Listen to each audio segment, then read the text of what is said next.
ఇంకా మా బ్యాచ్ లో మేము ఎవరు దొరికినా వాళ్ళకి పానలు కూర్చొని వండుకుంటా మీ ఎంబడే ఉంటాం.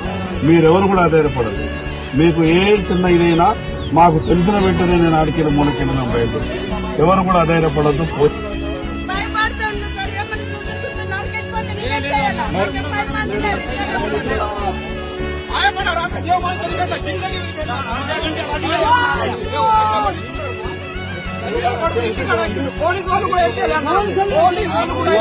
అందరి మూకలు చేసినటువంటి భయభ్రాంతుల వ్యవహారం వల్ల ప్రాణాలు బిక్కుబిక్కంటూ ఏ రాత్రికి మళ్ళీ వస్తారో, ఏ రాత్రికి మళ్లీ దాడులు చేస్తారో అని వాళ్ళు ఏడుస్తూ మాట్లాడుతున్నటువంటి తీరు చూస్తే మానవత్వం ఉన్నటువంటి మనిషి చెల్లించక తప్పదు.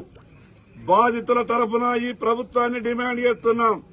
24 గంటల లోపల ఏ నిందితులైతే వాళ్ళు ఎవరైతే ఆఫ్ఘనిస్తాన్ ఉగ్రవాదుల తీరొచ్చి దాడి చేసినటువంటి వ్యక్తులు ఉన్నారో వాళ్ళందరి మీద చర్యలు జరగాల.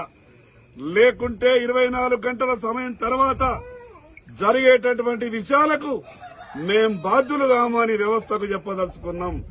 స్వయాన రేపు డీజీపీ గారు ఈ గ్రామాన్ని సందర్శించాల. జరిగినటువంటి వాస్తవాల మీద పూర్తిగా విచారణ